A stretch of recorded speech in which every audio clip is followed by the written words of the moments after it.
already finished when Mary arrived. A prophecy fulfilled. The resurrection of a king. Wake up. They couldn't find him. His garments were all that remained. The only evidence of a grave defeated. Wake up, wake up, wake up. He is risen.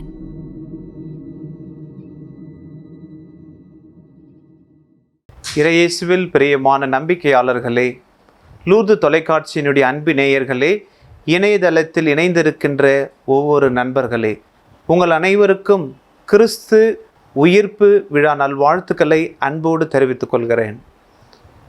உயிர்ப்பு பெருவிழா நமக்கு 2 செய்திகளை கொடுக்கிறது.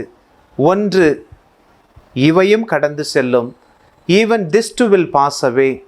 இயேசு சாவை கடந்து உயிர்ப்பை பெறுகிறார். அதற்கு முன்பாக நாம் பார்க்கிறோம், ஒசன்னா கடந்து விட்டது, கெஸ்தமனி தோட்டம் கடந்து விட்டது, அரண்மனைகள் கடந்து விட்டன, அவரோடு சூழ்ந்திருந்த எல்லா சூழ்ச்சிகளும் கடந்து விட்டன, வலிகள் கடந்து விட்டன, வேதனைகள் ஒதுங்கி விட்டன. எல்லாவற்றையும் கடந்தவராய் இயேசு உயிர்ப்பை பெறுகிறார். பிரியமானவர்களே, இந்த வார்த்தைகளை நம்முடைய மனதிலே பதிய வைப்போம். Even this too will pass away. இவையும் கடந்து செல்லும். நம்முடைய வாழ்க்கையை பார்ப்போம். நம்முடைய வாழ்க்கையில் இருக்கின்ற ஏராளமான கண்ணீர், கவலை, துன்பங்கள், துயரங்கள், வாழ்க்கையை வாழ தெரியாமல் இருக்கின்ற சூழ்நிலை எல்லாம் கடந்து செல்லும் என்பதைத்தான் இந்த உயிர்ப்பு பெருவிழா நமக்கு செய்தியாக கொடுக்கிறது. நம்முடைய வாழ்க்கையில் எல்லாம் கடந்துவிடும் என்ற நம்பிக்கையோடு இந்த உயிர்ப்பு பெருவிழாவை கொண்டாட உங்களை அன்போடு வரவேற்கிறேன், உங்களுக்காக ஜெபிக்கிறேன். 2வதாக நாம் பார்க்கிறோம், அவர் அங்கு இல்லை. இயேசு கிறிஸ்து கல்லறையில் இல்லை. பிறகு எங்கு இருப்பார்? நம்மோடு இருக்கிறார், உங்களோடு இருக்கிறார், என்னோடு இருக்கிறார், எங்கும் நிறைந்திருக்கிறார். ஒரு சில நேரங்களில் நாம் நினைக்கலாம், நான் தனியாக இருக்கிறேன், தனியாக செல்லுகிறேன், தனியாக போகிறேன், என்னுடன் யார் வருவார், யார் உதவி செய்வார் என்ற மனநிலையோடு நாம் குழம்பி இருக்கலாம்.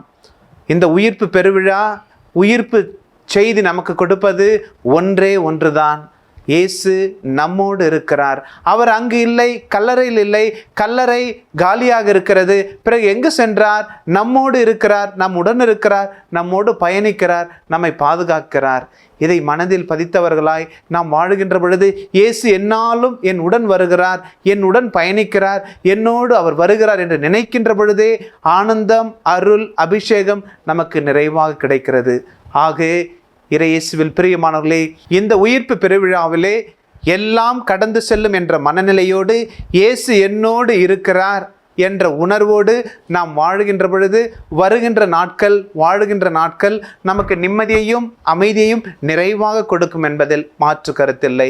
இறுதியாக உயிர் தாண்டவர் உங்கள் அனைவருக்கும் மன நிம்மதியையும் சந்தோஷத்தையும் அவருடைய உடன் இருப்பையும் கொடுத்து வாழ்கின்ற நாளெல்லாம் நீங்கள் அனைவரும் நலமாக வளமாக நீடிடி வாழ உயிர் தாண்டவரிடம் உங்களுக்காக பிரார்த்திக்கிறேன், ஜெபிக்கிறேன். God bless you. I wish you all the happy Easter. May the risen Lord bless you and be with you and be with your families. Thank you. God bless you.